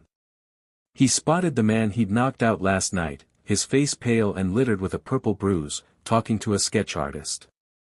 Their eyes met for a brief moment, the man's gaze narrowing before widening in recognition. Izuku felt a jolt of panic, but he quickly brought a finger to his lips in a shushing motion. "Quiet," he mouthed. The man's eyes flickered with something, fear, perhaps, but he seemed to understand the message loud and clear, "Tell anyone you saw me and you'll be next." He looked back at the sketch artist, his expression tense but compliant. Izuku took that as his cue to move on, throwing the hood of his sweatshirt up over his head. He jaywalked to the other side of the sidewalk, keeping his head low as he continued his walk to school. School was the same as it always was, his own personal floor of hell. Kids treated him like he had the plague, avoiding him with scrunched-up faces of disgust, or they went out of their way to let him know just how much they hated him. There were more of the latter as of late. In class, whatever students could get their hands on, pens, pencils, erasers, you name it, were tossed at the back of his head whenever the teacher wasn't looking. Izuku tried his best to ignore it, focusing on his notes, thankful when the onslaught stopped as the teacher turned to face the class again. Lunch was no different, he sat alone, poking at his food without much appetite. When the bell rang, signaling the start of recess, Izuku didn't bother joining the other kids. Instead, he snuck off and headed to the roof, seeking the solace of solitude. Up there, he could almost forget where he was, almost drown out the taunts and sneers of his classmates. He spread out his notes, trying to make sense of his sloppy penmanship and get a head start on his homework before he had to go to work later that day. But the peace didn't last long enough for him. The bell rang again, signaling the end of recess, and Izuku sighed as he packed up his things and made his way back to class. The lecture resumed, and so did the harassment. Izuku gritted his teeth, then something happened that he couldn't ignore. A sharp pain pierced the back of his head, something hard and pointed embedding itself in his scalp. The classroom fell silent as Izuku yelped out in pain, clutching the spot where the sharpened pencil had lodged itself. He whipped his head around, and his eyes locked onto the boy who had thrown it, frozen in shock with his hand still outstretched in the throwing motion. The teacher, who had been ready to reprimand him for the outburst, stopped mid-sentence when they saw the pencil sticking out of Izuku's head. His expression faltered, a mix of disbelief and uncertainty crossing his face. "Midoriya," the teacher stuttered, his voice shaky. You should be more careful." He hesitated, then quickly added, "Go on to the nurse's office. Now." Izuku wanted to refuse, to tell him that he was fine, to stay and not have to miss any of the lessons. But the look of horror on the faces of his classmates, the way some of them visibly recoiled at the sight of him, made him think twice. He couldn't pull the pencil out here, it would just make things worse. Reluctantly, he grabbed the hall pass and headed out of the classroom, the hallway seeming to close around him as he walked. When he arrived at the nurse's office, the nurse looked up, startled to see him. She was an older woman, with kind eyes that widened in shock when she saw the pencil sticking out of his head. Izuku had never been to the nurse's office before, he'd never let himself get hurt in a way that required it, but he'd heard the whispers, the rumors that floated around the school about him. He braced himself for the usual dismissiveness, the coldness he'd come to expect from every adult he encountered. But instead, the nurse's expression softened, and she gestured for him to sit down on the bed next to her. "What happened to you, sweetie?" she asked, her voice gentle, almost soothing. Izuku blinked, caught off guard by the question. She wasn't asking him what he did to get the pencil stuck in his head. She wasn't accusing him of causing trouble or making excuses. She was asking him what happened, as if she actually cared. Someone threw it," Izuku muttered, wincing as the nurse carefully examined the wound. She nodded, her movements deliberate and cautious, as though she was trying not to startle him. "Hold still, this might hurt a little." Izuku bit his lip, expecting the usual rough treatment, but the nurse was surprisingly gentle as she worked to remove the pencil and clean the wound. She talked to him the entire time, her voice soft and even, almost like she was trying to placate a wild animal. Izuku found himself leaning into her touch, craving the kindness she was offering. It had been so long since anyone had treated him this way, with care and compassion. By the time she finished wrapping the bandage around his head, Izuku felt a strange warmth in his chest, something he hadn't felt in years. He almost didn't want to leave, but he knew he had to get back to class. The nurse gave him a small smile as she handed him back the hall pass, her eyes lingering on him for a moment longer than necessary. "Take care of yourself, Midoriya," she said softly. Izuku nodded, not trusting himself to speak, and made his way back to class. His head still throbbed, but the pain felt distant, muted by the lingering warmth from the nurse's feathery touch. For the first time in a long while, the heaviness in his chest didn't feel quite so unbearable. When he walked back into the classroom, there wasn't a smile on his face, but there was a content look in his eyes, and the heavy bags under them seemed a little less pronounced. He sat down quietly, picked up his pencil, and resumed taking notes, the whispers and stares of his classmates fading into the background as he focused on the task at hand.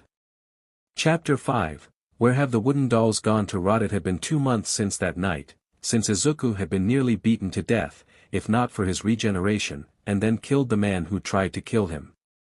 But that meal had been the last of any significance.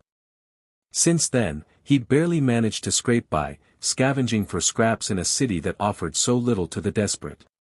To make matters worse, his landlord had decided to raise his rent exponentially.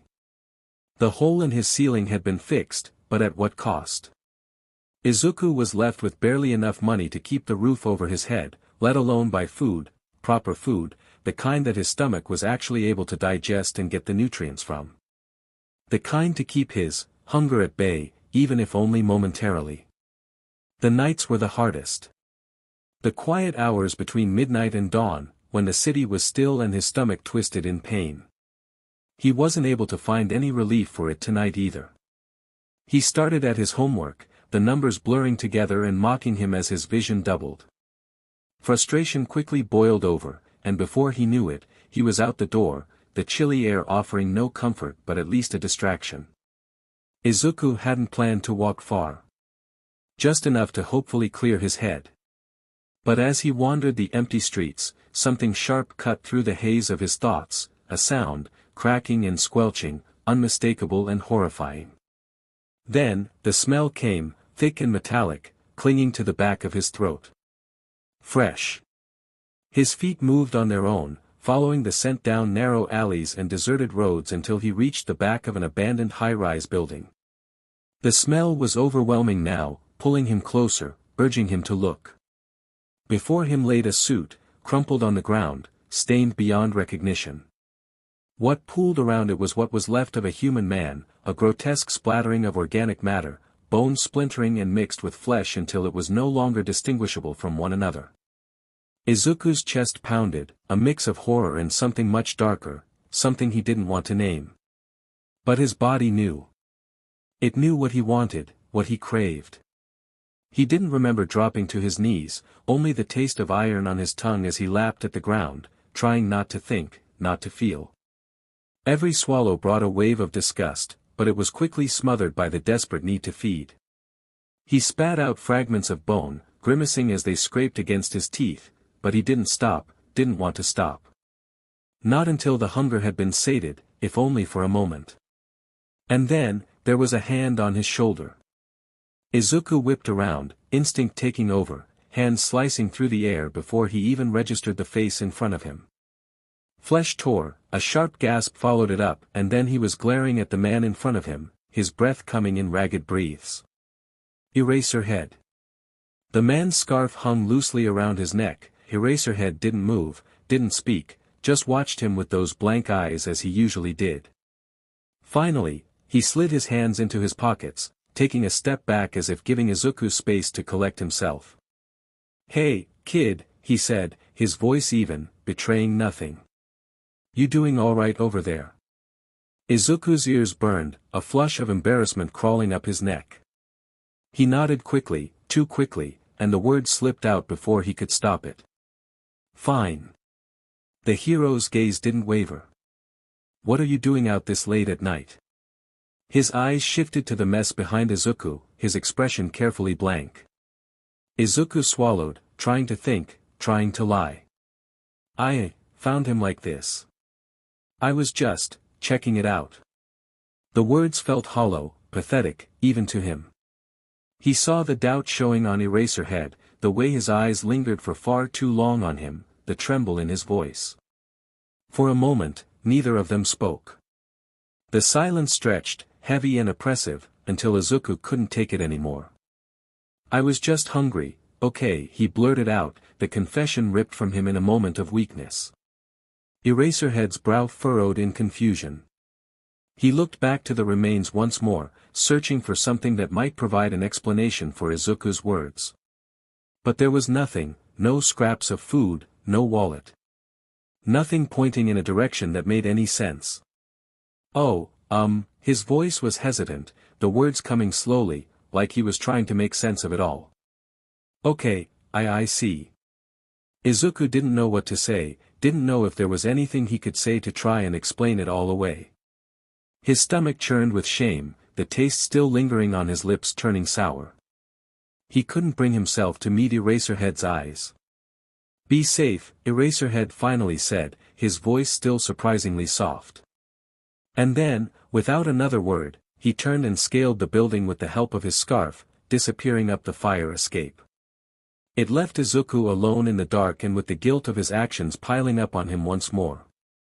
He didn't know it then, but that was the last time Izuku saw Eraserhead for a long while.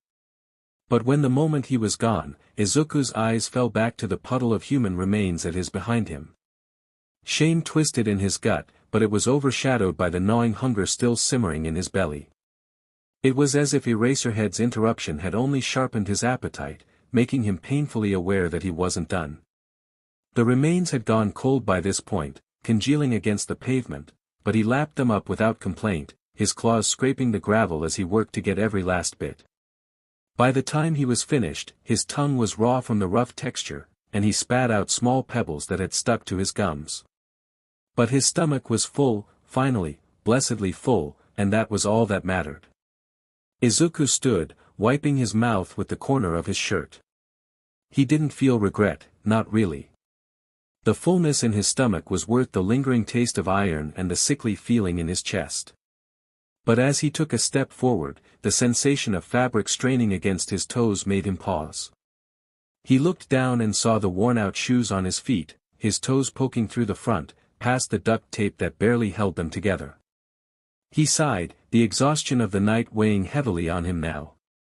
Kicking off the ruined shoes, he walked barefoot back to the remains of the man, his steps squelching against the wet pavement. The man's black dress shoes were lying nearby, the heels clacked against the concrete as he walked, a sound that seemed oddly comforting. He focused on it, letting the rhythmic noise dull his other senses, offering a brief respite from the overwhelming stimuli that usually bombarded him. By the time he reached his apartment, the sound had become a kind of white noise, something to anchor him in the present. The next morning, Izuku pulled on the same shoes as he headed to work. It was the weekend, which meant double shifts both days. The diner he worked at had become his second home, a place where he could lose himself in the endless tasks that kept the place running. As soon as he arrived, nearly an hour early, he set to work with a single-minded focus. Izuku wasn't just a dishwasher.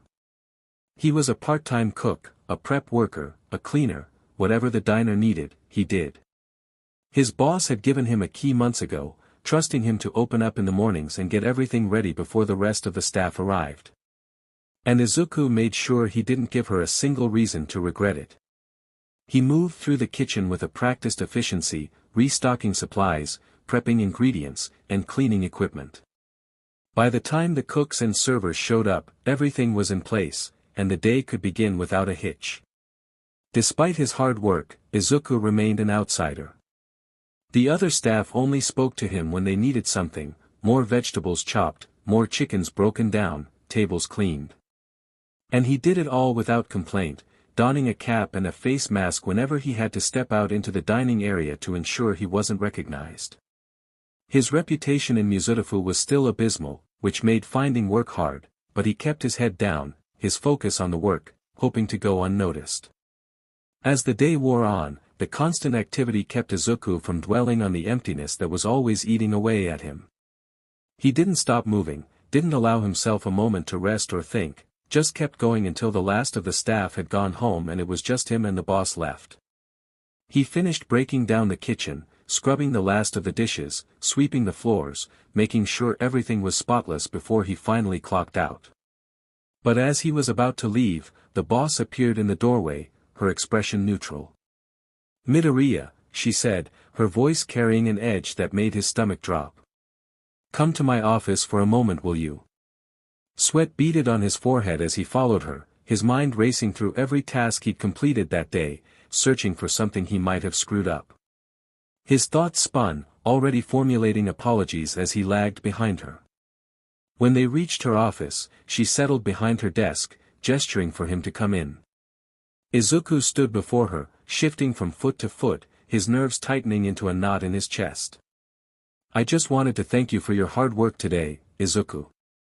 I hope you know everyone here appreciates it." Her tone sounded almost genuine, but Izuku knew better. She smiled at him, the sight unnerving. "So, how was your day? Tell me, how are you finding the job? I hope you had fun," she asked excitedly, but it didn't reach her eyes. It never did. "Yes, ma'am," he swallowed. "It was a good day. Everyone worked hard, we earned you quite a lot of money." She seemed satisfied with the answer, letting out a content hum before digging into a drawer on her desk and pulling out a folder. The woman rifled through the stack of papers within it, and then turned to Izuku again. "You're 14, yes?" When he nodded along to the question, she almost seemed giddy at the response. There was a dreamy sigh that was followed up with, "What I wouldn't give to go back to my teenage years." Izuku's eyes darted around the room. The fluorescent lights buzzed overhead, their cold glow casting an eerie light on the small, cluttered office. The room felt smaller now, the walls seeming to close in on him as the silence stretched. The boss lady tilted her head, a small, knowing smile curling at the corners of her lips as she caught his furtive glance downward. She leaned back slightly, letting the silence linger before she spoke again. "Have any girls in school caught your eye, Izuku?" she asked, her voice a low purr. "You're at that age now, aren't you? The age when boys start thinking about girls in a certain way." The question sent a cold shock through Izuku's system, his breath catching in his throat. He shook his head quickly, the movement almost frantic as he denied the accusation. "And no," he stammered, his voice barely above a whisper, his eyes fixated on the stack of papers on the desk, the pictures on the wall, anywhere but on her. "Look at me, Izuku," she commanded softly, but with an edge that left no room for disobedience. He hesitated, then slowly raised his gaze to meet hers. The moment their eyes locked, he felt a deep, unsettling unease settle over him. There was something in her eyes, something predatory, something that made his skin crawl.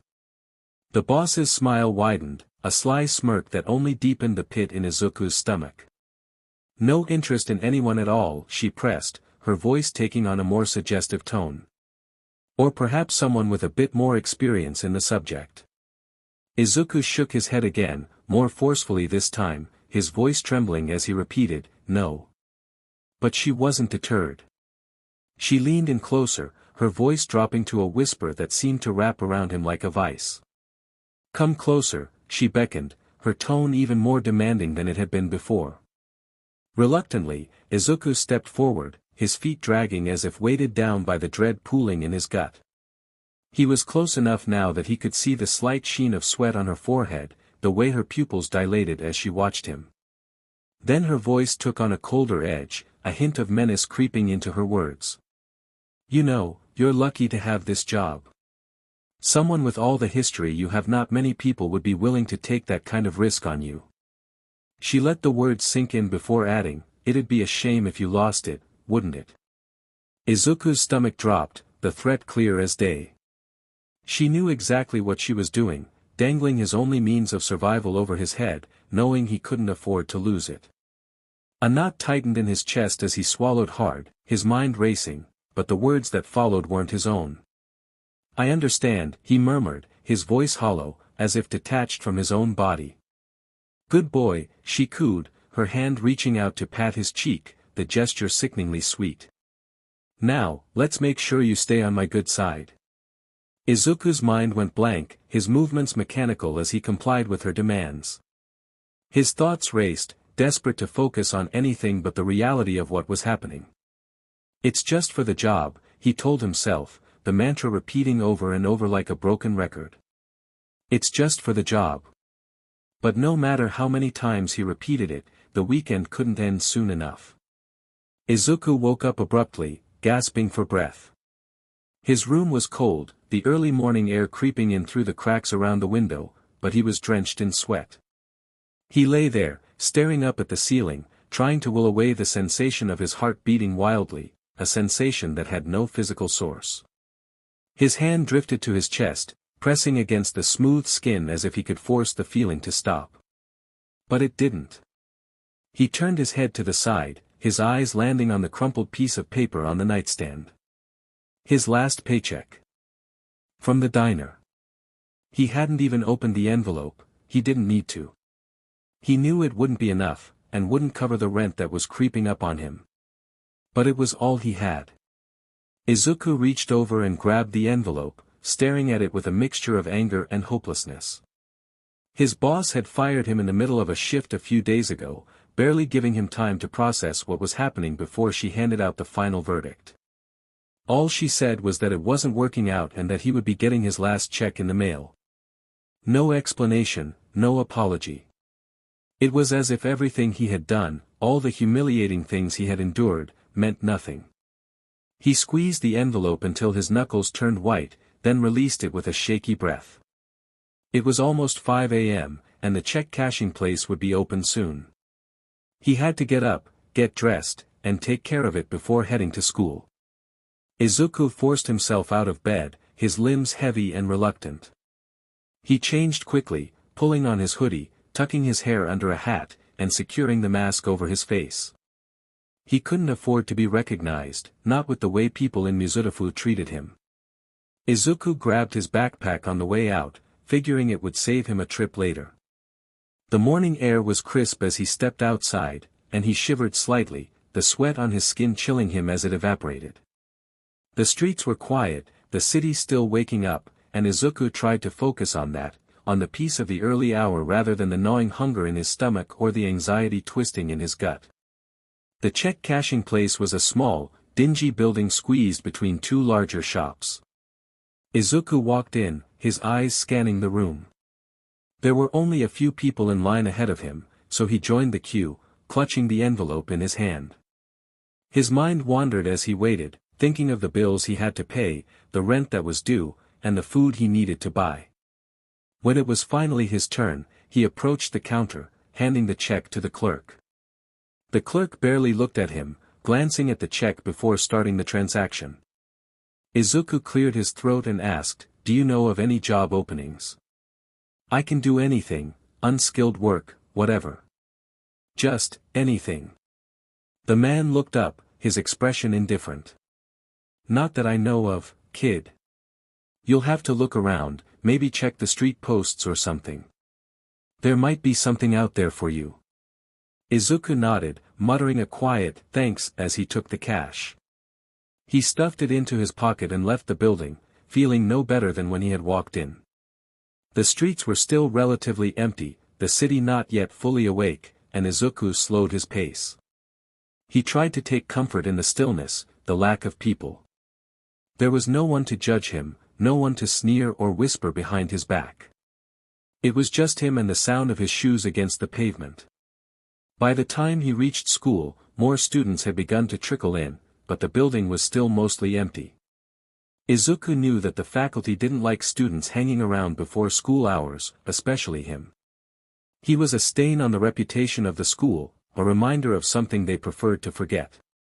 Izuku hesitated at the entrance, unsure of what to do.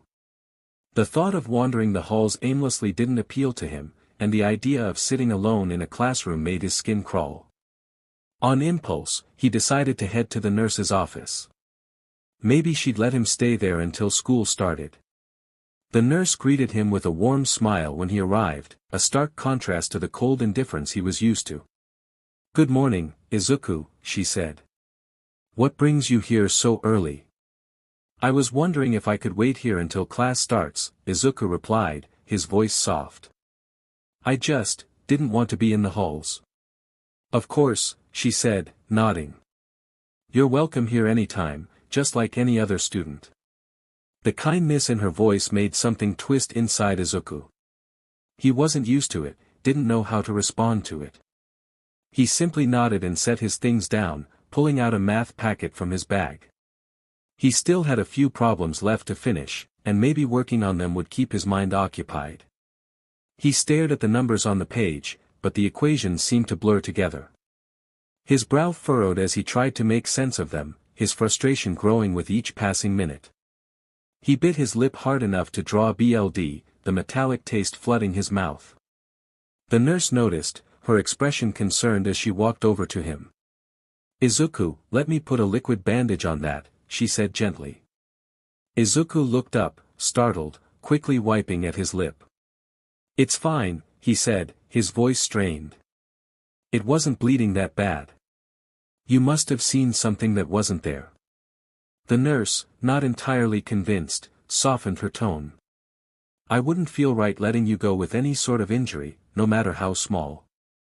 Let me help."